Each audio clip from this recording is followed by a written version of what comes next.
fait le film, il s'appelle Qu'est-ce qu'on attend pour rêver. On appelle à la jeunesse à de l'ambition dans sa voix off. Et ça donne un film de 15 minutes, je crois, un peu moins. Et je l'envoie au Short Film Corner de Cannes. Et paf. Je suis pris au Short Film Corner de Cannes avec Bilal. On décolle à Cannes. Et truc de fou, montée des marches, c'est la petite catégorie, hein, c'est pas une sélection officielle. Mais t'as vu, t'as une accréditation qui te permet de vivre comme un réalisateur et comme un acteur lui. Hey, bienvenue sur Artisans de l'Esprit, le podcast qui te fait découvrir des nouvelles têtes, des gens qui font tout pour vivre de leur passion et qui sont issus des quartiers. On parle de leur parcours et on fait un parallèle avec les cultures urbaines. Et aujourd'hui, c'est avec plaisir, honneur et grand kiff que je te fais partager le poteau, le frérot Nicolas Sen. Il habite à Nanterre, à la cité des Pablo Picasso. Il est animateur jeunesse, mais surtout réalisateur. Il est autodidacte et je te jure, il fait tout pour valoriser sa ville, son quartier. Il a un amour pour sa ville incroyable. Cet épisode est découpé en 2 parties. La raison est simple, il a beaucoup de choses à dire, mais c'est vraiment des belles leçons de vie. J'espère que ça te plaira. Sans plus tarder, l'épisode. N'écoute pas les conseils des gens, écoute leur histoire. C'est maintenant sur Artisans d'Esprit. Ah, ça fait longtemps, on a pu trouver le moment parfait. Ouais, de ouf.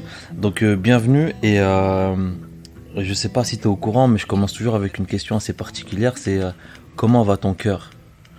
Mon cœur, actuellement, il va bien, mais en cette période de Covid, c'est un peu crispant, tu vois. Ouais. On a le cœur un peu serré, Ouais. tu vois. Dans un autre contexte, je t'aurais dit que tout va bien.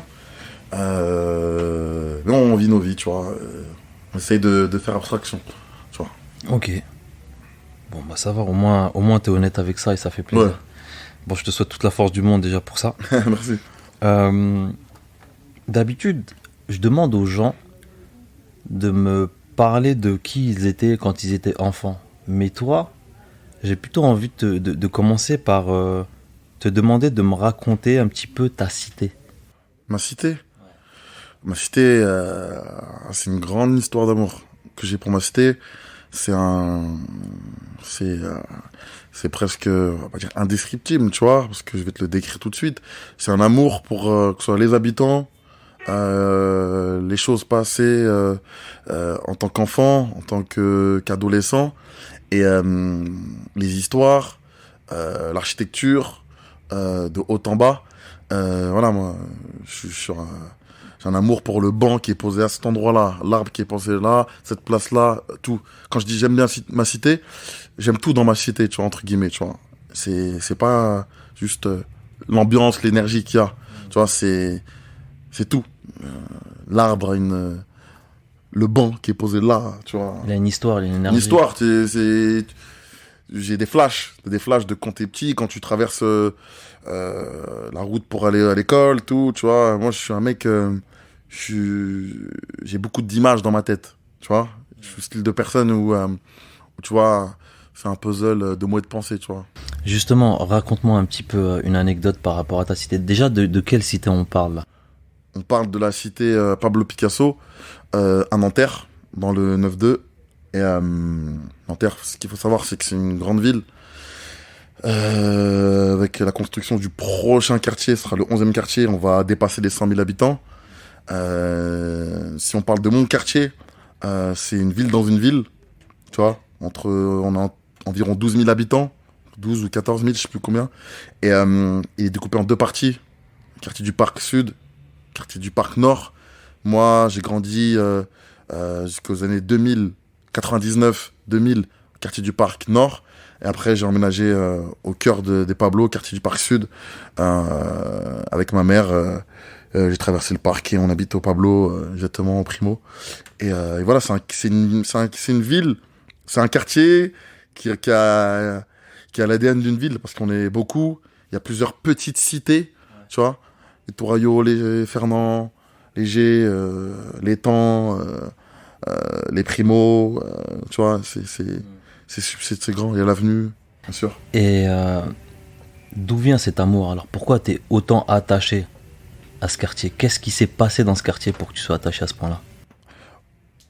Je pense que je suis attaché à ce quartier parce que j'ai vécu des choses positives, tu vois, des choses qui m'ont permis de grandir, des choses, des bons moments, tu vois, quand on habite en quartier, euh, c'est un mode de vie différent, tu vois, dans le positif et dans le négatif.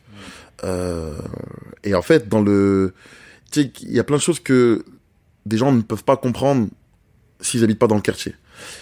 C'est pas une phrase cliché, c'est la vérité. Tu vois, tu peux pas comprendre si t'as pas vécu dans les quartiers. Et pour vivre dans un quartier populaire comme celui-ci, qui a une histoire à travers plein de choses, tu vois. Moi, j'ai vécu que des bons moments. Les moments tristes, on les vit, mais après, ils sont masqués par les moments de bonheur. Tu vois ce que je veux dire ou pas? Mais c'est très dur. Tu perds des potes, ça c'est une réalité, c'est réel, tu vois. Il y a de la tentation des mauvaises choses, tu vois, tu vois, il y a des relations aussi avec la police et tout, etc. Je mets ça plutôt dans le côté négatif, alors que dans la base, non, ça peut être que positif à la base. Mais ça se passe pas tout le temps dans le positif, tu vois. Donc voilà, moi j'ai passé une très belle enfance. Grâce à Dieu, une adolescence aussi nickel et rien à dire. C'est là où je me suis le plus éclaté. On était indépendants, entre guillemets, de la rue avec mes potes et ma bande au Chamel. C'est qui tes potes? C'est qui ta bande? Mes potes, ma bande, putain, elle est grande, hein. Je peux te dire des blazes, il y a du Maxime, il y a du Steven, il y a du Farouk, il y a du Kusti, qui est Samir, il y a du Papis, il y a du Karimos, il y a du Fessal, il y a du Bilal, il y a du Tariq, il y a du Soussou. Il y en a plein. T'as vu, il y a du Sédic. Ah, là, non, la liste, elle est trop longue, tu vois. La liste, elle est trop longue, c'est incroyable, tu vois. On a vécu des choses incroyables. Raconte-moi ton enfance alors. Mon enfance, ça se passe dans le studio au-dessus de chez mes cousins, Salvador Allende, quartier du Parc Nord, juste en face de l'école primaire où j'étais, Elsa Triolet. Et je vis avec mes 3 cousins, leur mère et ma mère. Eux, ils ont pavillon d'en bas. Et nous, on est au-dessus dans le studio. Donc je vis avec ma mère, qui fait les ménages, et qui se bat pour moi. Et on est entouré de très bonnes personnes qui aident ma mère et qui font partie de la famille encore maintenant. Et du coup, je vis une enfance très chouchoutée. Je suis fils unique. Tu vois, je suis chouchouté. Je suis gâté, mais pas pourri. Tu vois, parce qu'on dit gâté pourri. Je suis gâté, mais pas pourri. Et franchement, il me manque rien dans le sens où j'ai mes 3 cousins qui sont Al et leur mère et ma mère et les amis de ma famille et beaucoup d'amis, beaucoup de copains. Donc c'est pour ça que j'ai pas grandi comme un fils unique, moi. Tout à l'heure, tu as dit un truc super intéressant, c'est par exemple le banc, ton quartier ou l'arbre. Il y a des fragments de souvenirs qui te font vraiment kiffer.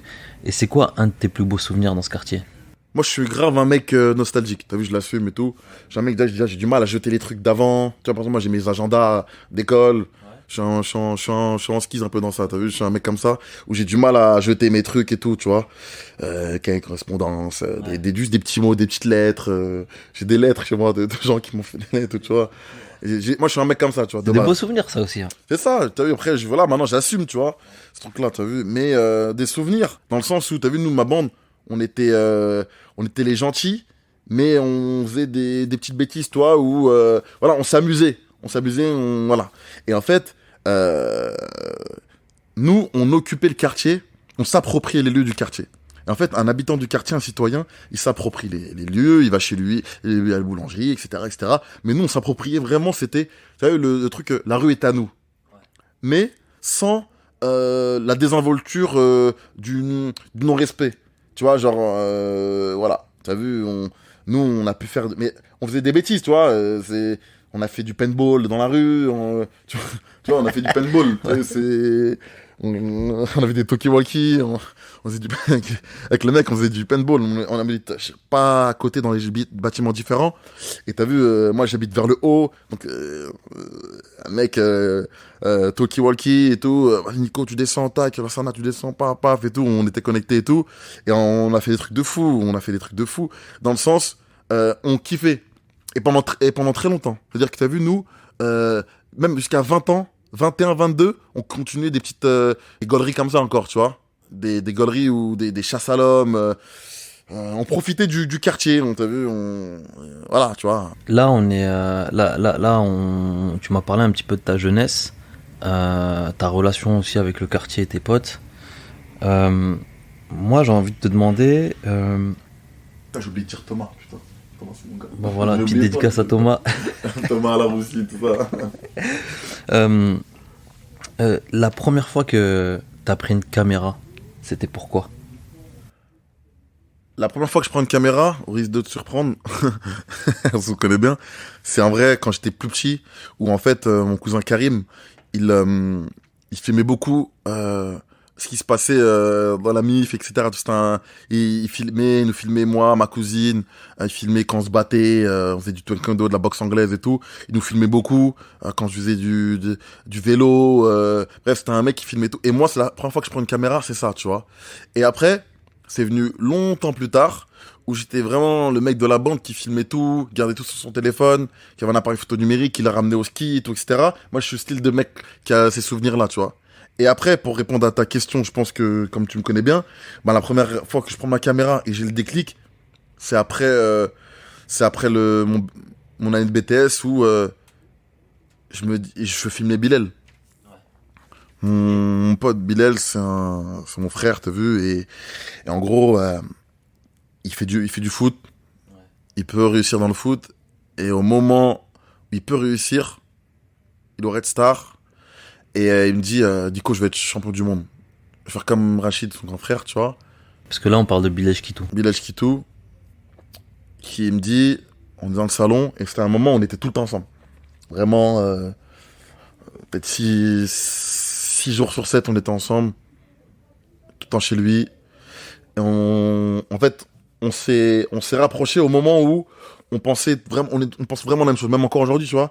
Mais je trouvais mon alter ego dans la manière de penser, dans l'univers du quartier, les relations avec les potes, comment les potes commençaient à changer un petit peu dans la manière de penser, rien de grave, mais qui changeait et tout. Et nous, on est restés vraiment, on pensait la même chose, tu vois. on avait nos petites habitudes et on était en symbiose totale, tu vois ce que ça veut dire ou pas. Et c'est comme ça qu'on s'est rapprochés. Et il me dit, je vais être champion du monde, et je le crois. Et je me dis, je vais le filmer, tu vois. Un pote à toi, il dit, je veux être champion du monde de boxe anglaise. Moi, avec ma fibre, je me dis, bah, il faut immortaliser ça. Ouais. Donc mon inconscient, il me dit ça. Et je le filme. Je fais un film qui s'appelle Qu'est-ce qu'on attend pour rêver. Je fais un documentaire. On est en 2014.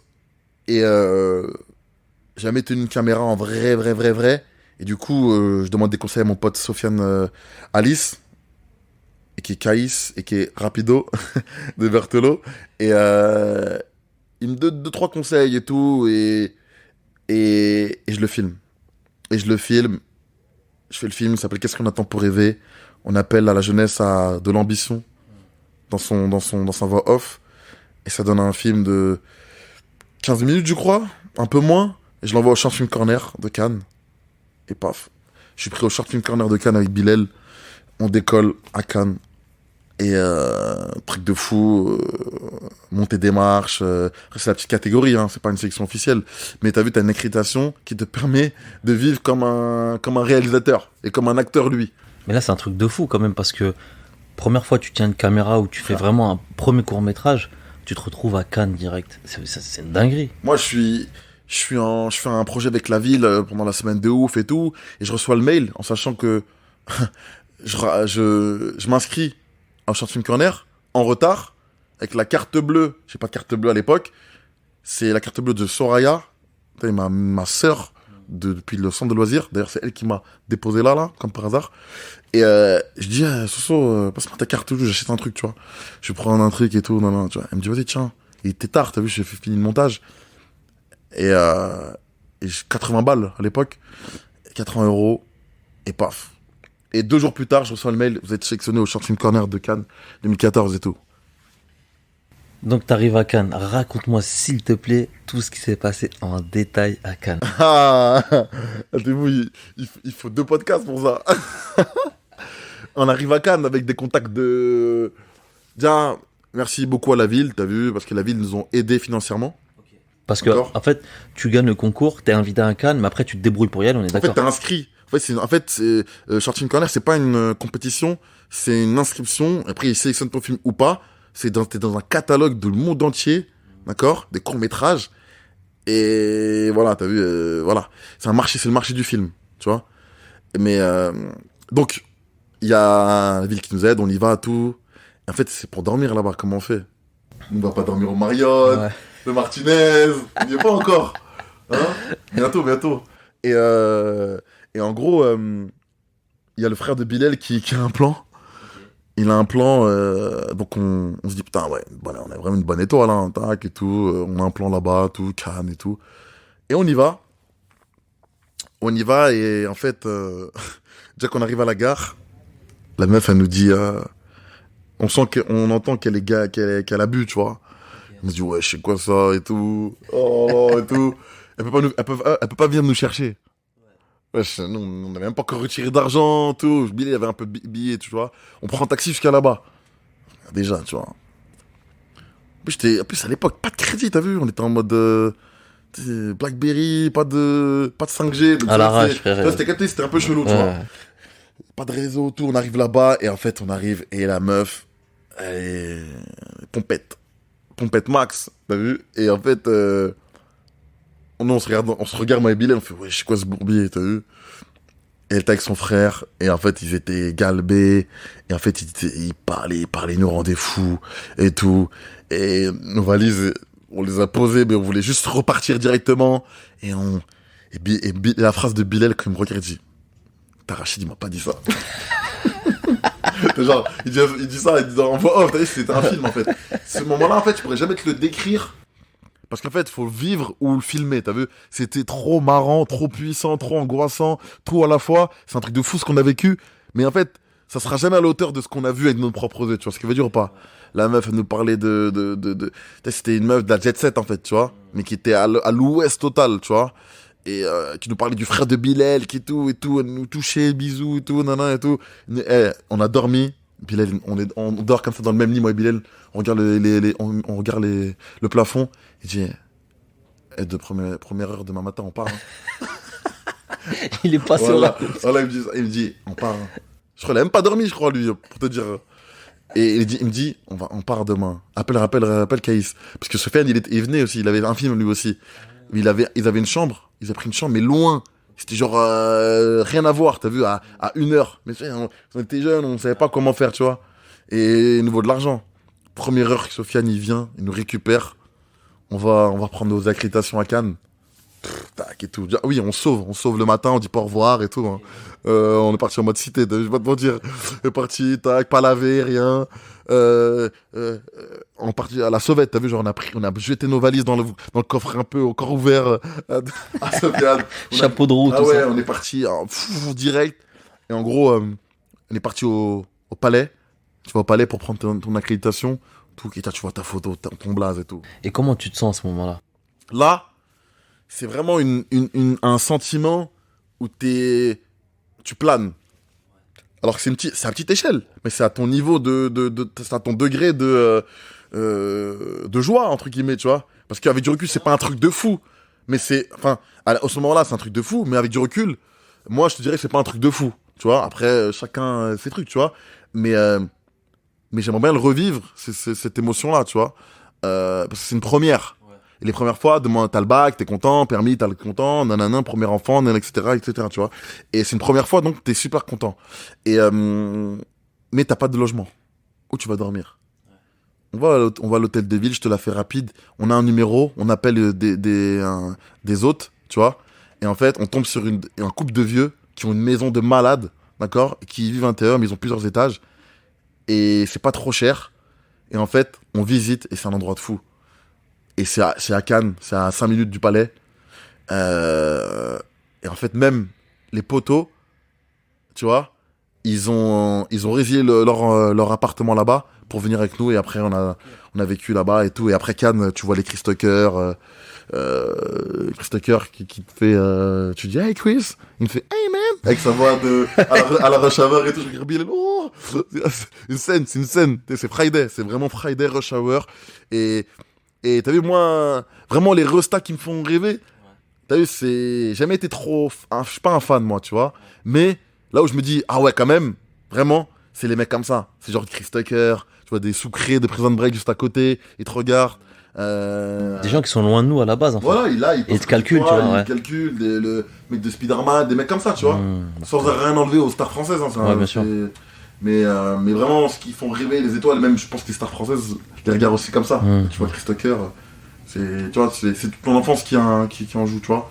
Je te rappelle de quand tu sortais du collège et t'allais regarder Rush Hour 2 pour la 100e fois. J'avoue. Tu vois. Ça, Jackie Chan, ça m'a fait tout ça. Ouais, Chris Tucker, tu vois. Ouais, de ouf.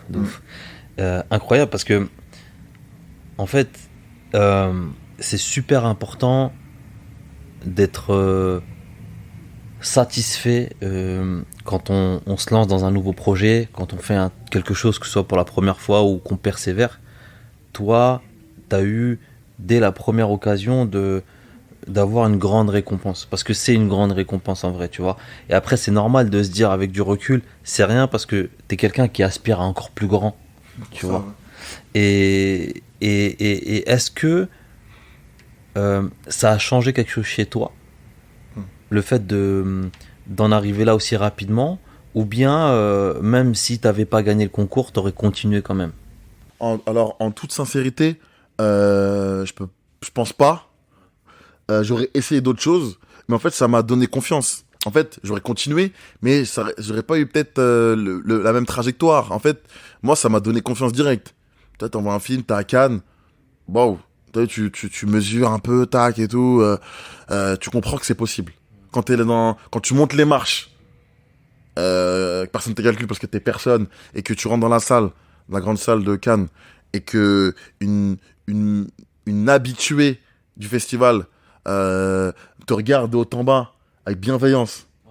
Bienveillance, je dis, pas en mode oh, mais qu'est-ce qu'il fait là, la suite et tout, tu vois.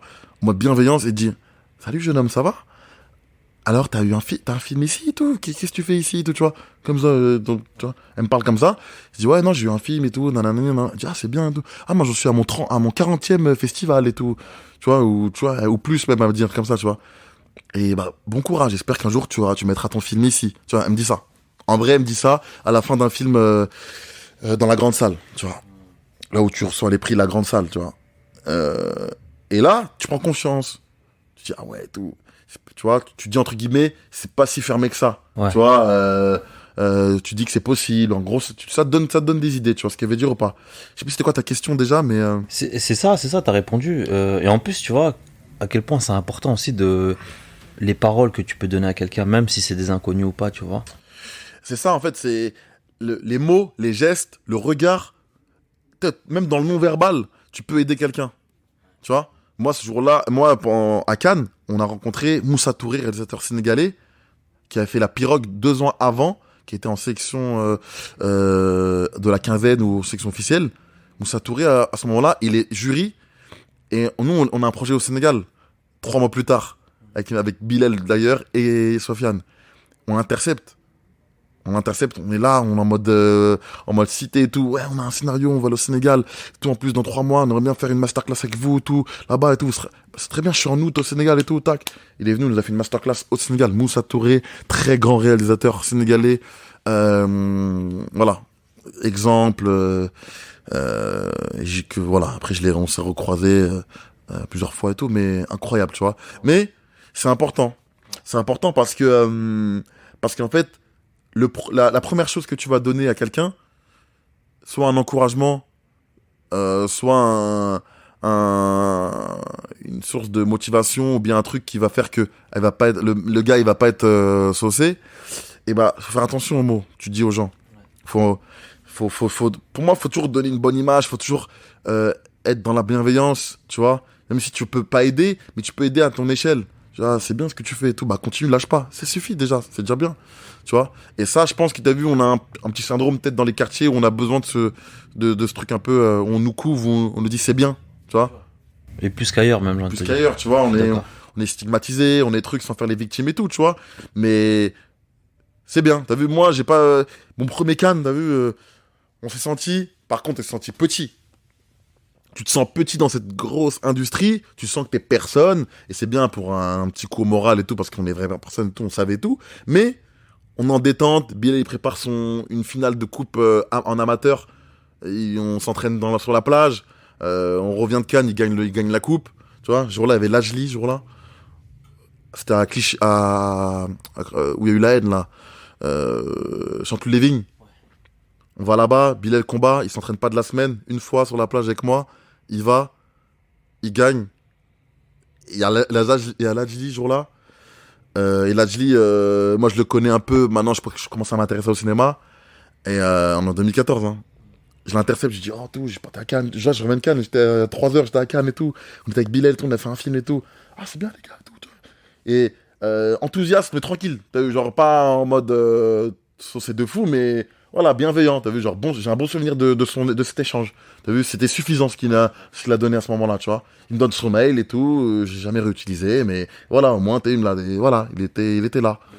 Voilà, il était carré. Donc, force à lui, Ladj. Force à toi, Ladj. Mm. Ok. Donc ça, première grosse expérience.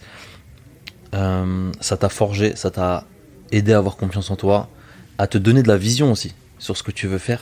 Peut-être pas confiance en moi. Ah ouais? C'est pas confiance en moi, c'est... Confiance en ton projet. Enfin, au fait de continuer dans cette voie. Ouais. En fait, c'est genre prise de confiance. C'est une petite prise de confiance. Tu vois, prise de confiance. Ah ouais, Cannes, tout. On parle de Cannes. T'as vu? Même si c'est une petite catégorie. C'est mondialement réputé. Je fais à Cannes, tout. J'ai mon blaze, ma tête et tout, tu vois. Donc ouais, en fait, tu prends confiance. Tu vois, petite prise de confiance. Mais après, je sais pas si tu m'en parles après, je te laisse truc, c'est le projet au Sénégal qui nous fait prendre en maturité. Bah, c'est ça, en fait, j'allais dire, qu'est-ce que t'as fait, donc tu te lances dans cette voie-là, en parallèle de ce que tu fais avec les jeunes, et on y reviendra dans pas longtemps. Et en fait, où est-ce que tu en es aujourd'hui, par rapport à tout ce qui est réalisation, production, etc., etc. Qu'est-ce que t'as déjà fait aussi? Qu'est-ce que t'as concrétisé? La même année, frérot, on va au Sénégal. C'est une année 2014, c'est une année riche en émotions. Je travaille pas, je travaille plus. J'avais travaillé la première fois en 2013, tu vois. Et en fait, 2014, je vais au Pôle emploi et je me dis je veux être réalisateur, truc et tout, etc. Donc le projet de Bilal, on va à Cannes en mai. Et en août, on va au Sénégal. Mais quand on va en août, on va en août au Sénégal parce que toute l'année, on a charbonné sur un projet. Aidé avec la ville et d'autres partenaires, bien sûr. Jamel Zaouch, président de notre asso Parkage Prod, un grand de mon quartier, un grand frérot d'amour que j'aime, qui m'a beaucoup donné, beaucoup aidé dans cette voie-là et spirituellement, cinématographiquement parlant. C'est lui qui m'a donné mon premier rôle aussi derrière la caméra, où je jouais le rôle d'un jeune stigmatisé dans un supermarché en 2011. Et on a gagné prix France 2. Donc ça a commencé comme ça en vrai de vrai. Merci à Jamel. J'avais lâché mon stage ce jour-là. J'étais en stage à Goum Radio avec Pauline Regnault, la grande Pauline Regnault qui fait apparemment la pluie et le beau temps dans la musique et tout. C'est une grosse teuté et tout apparemment, Pauline et tout. Franchement, bête de souvenir parce qu'elle m'a pris en stage direct et tout sans... J'ai envoyé une lettre et tout, elle m'a pris et tout. Merci beaucoup encore à elle et tout. Et peut-être un jour nos chemins vont se croiser et tout, mais on s'est jamais recroisé vraiment bien pour parler. Et en gros, je sèche le stage et je vais faire un bon film avec Jamel et tout. Mais bref, je reviens en 2014, il y a le film avec Bilal. Et là, on fait un projet au Sénégal. On va au Sénégal pendant 1 mois, frérot. L'idée, c'était une rencontre solidaire entre jeunes de Dakar et de Nanterre. Donc moi, j'avais ma bande de potes avec tous un talent en eux, tous un domaine de prédilection. Et l'idée, c'était d'aller rencontrer des jeunes Sénégalais comme nous qui vivent dans la banlieue de Dakar, Pikine, où je suis aussi originaire aussi, de Pikine. Et du coup, t'as les banlieusards de Nanterre et les banlieusards de Pikine qui se rencontrent. Et t'as une aventure de 1 mois inspiré par la lecture d'un livre, Haïdar El Ali, grand écologiste sénégalais, le meilleur, tonton Haïdar, et du coup avec l'inspiration aussi à la Frédéric Lopez, Rendez-vous en terre inconnue, tout ça.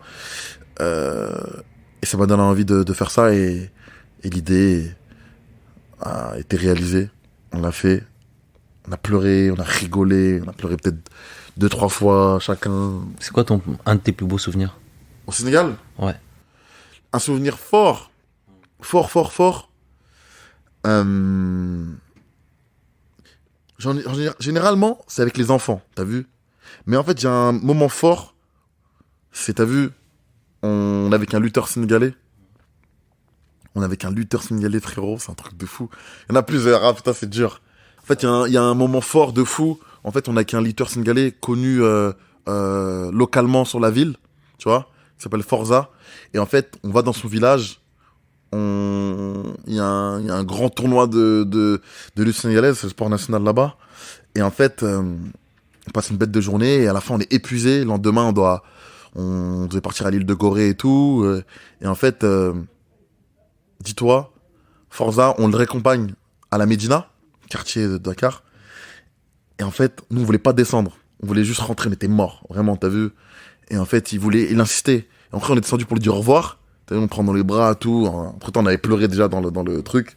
Parce qu'il nous avait fait un petit speech et tout. Et on descend, on lui dit au revoir, tout.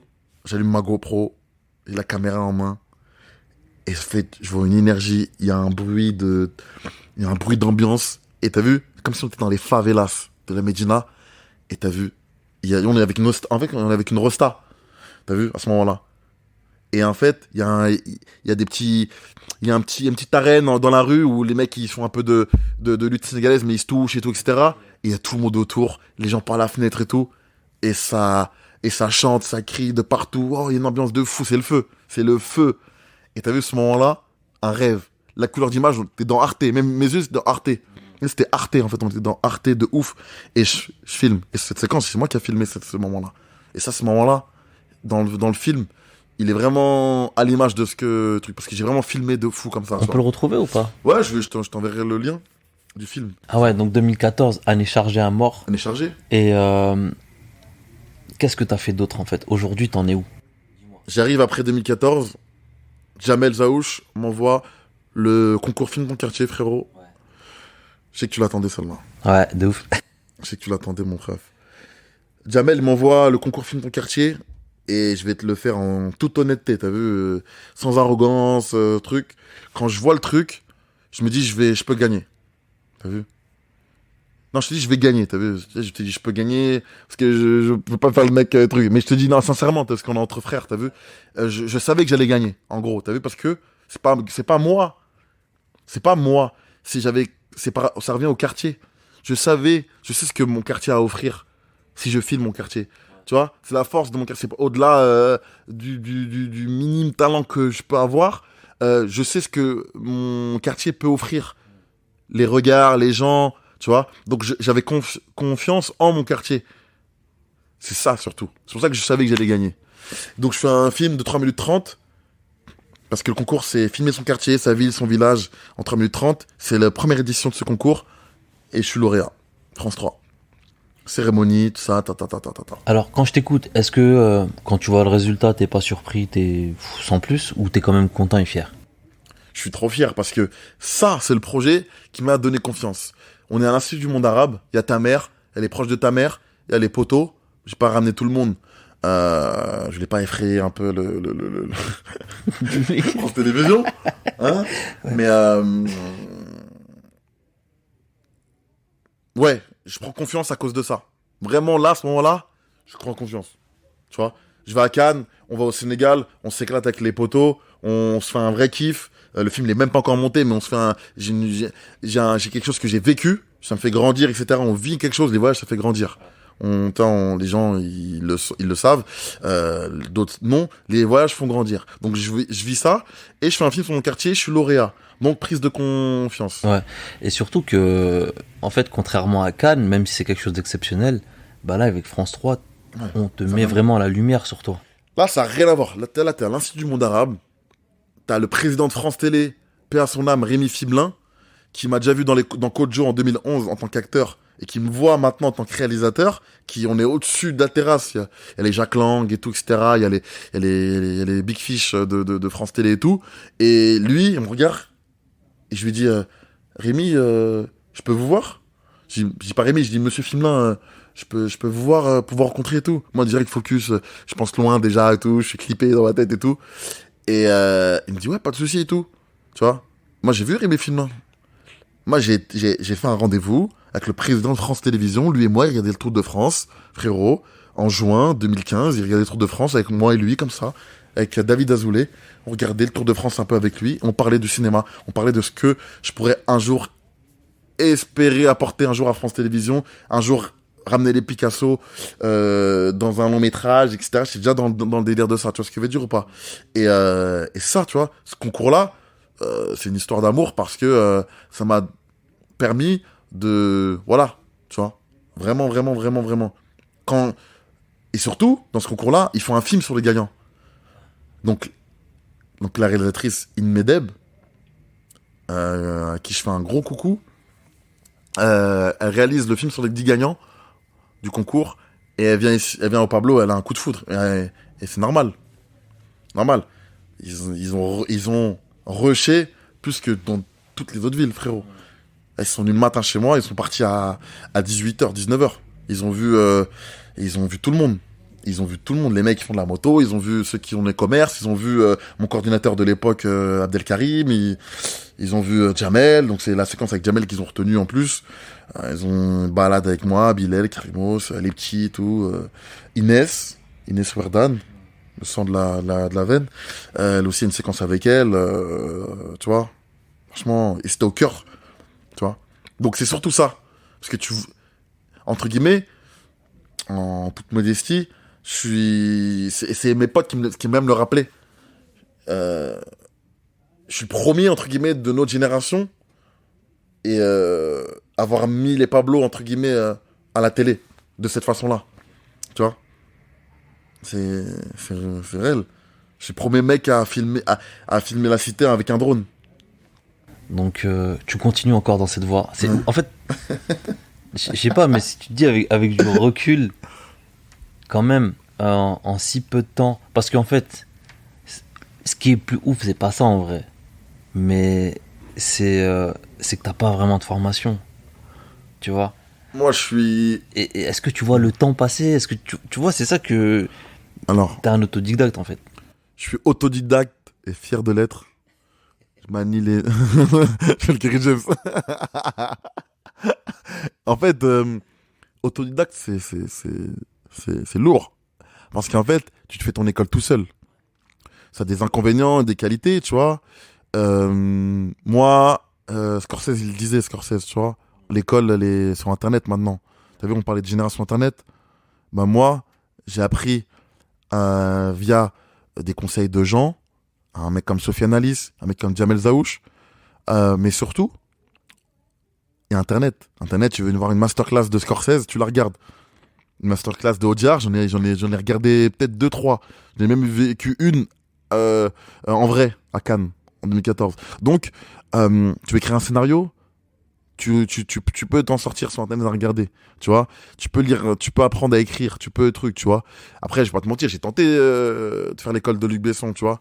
Quand Luc Besson il a créé son école en 2013, mais je me suis dit c'est pour moi. Je me suis dit c'est pour moi. Je me suis dit il l'a fait pour un mec comme moi. Tu vois, quand j'ai vu l'école de la Cité, 9-3, Saint-Denis, si j'y suis pas, il y aura qui, entre guillemets, tu vois. Je me suis dit, mais non, il y aurait personne. Mec, tu vois. Et j'étais comme un ouf, mais j'ai pas été pris, tu vois. Parce qu'en fait, c'était pas si accessible que ça, en vrai. Après, c'est mon regard, hein, tu vois. Frère, je suis autodidacte, je veux être réalisateur, école gratuite, pour les gens qui n'ont pas les moyens, nanani, favoriser les gens de banlieue et tout, etc. Frérot, on me demande de faire une disserte sur un road trip, un film Little Sunshine, je sais pas quoi là, Little, un road trip, t'as vu, américain, t'as vu? Frère, cousin. Donc, premier échec lié au... Premier gros échec lié au... Premier échec. Comment tu le vis, pardon? Ah, je vis mal. Parce que j'ai eu l'impression, à ce moment-là, que l'école, elle est faite pour moi, frérot. Je te parle sérieux. Je me suis dit, quand je dis pour moi, c'est pour un mec comme moi. C'est un mec qui, tu peux demander à mon ancienne directrice de BTS, Madame Fluxa, quand elle me fait passer en deuxième année, je lui dis, non, mais vous allez me voir à la télé, je vais faire des films, tout, vous inquiétez pas, et tout. Je lui ai dit ça, Madame Fluxa. Ah, t'avais dit quoi à l'époque? Elle a rigolé, mais parce elle m'aimait beaucoup. T'as vu, même encore, on est en contact et tout, tu vois. Beaucoup d'affection pour elle, tu vois. Bête de directrice, tu vois. Et elle sourit, tu vois. J'étais le style d'élève qui venait chercher en cours exprès, elle fronçait les sourcils, elle venait me chercher en mode méchant pour me foutre la honte, tu vois. Mais là, on avait un petit jeu entre elle et moi, tu vois. Elle est incroyable, tu vois. Ouais, elle m'aimait beaucoup, tu vois. Et j'étais déjà dans ça. Et ça commençait bien avant. Avec Delso, on sort du bac d'espagnol à Joliot Curie à Nanterre. Et je dis au prof d'espagnol, dans 5 ans, vous allez voir la télé, moi, Delso. Et ça s'est passé. Ouais. C'est vrai que ça s'est vraiment passé. C'est un truc de ouf, tu vois. Et moi, je suis un mec, j'aime bien faire choses avec mes potes, t'as vu. Je suis un mec, moi, je suis un mec collectif. Je suis un mec, j'aime bien réussir ensemble, tu vois. Moi, j'ai beaucoup eu... j'ai regardé d'un œil vraiment admiratif, t'as vu, le côté courtrage-mé. Moi, j'aurais kiffé avoir une bande courtrage-mé, t'as vu. D'avoir une bande de potes, on fait que ça, t'as vu. Et voilà, tu viens d'écouter la première partie de l'épisode de Nicolas Sen. J'espère que ça t'a plu. En tout cas, n'hésite pas à lâcher une bonne note, n'hésite pas à faire partager à quelqu'un qui devrait écouter cet épisode. Et je te donne rendez-vous mercredi prochain pour la deuxième partie.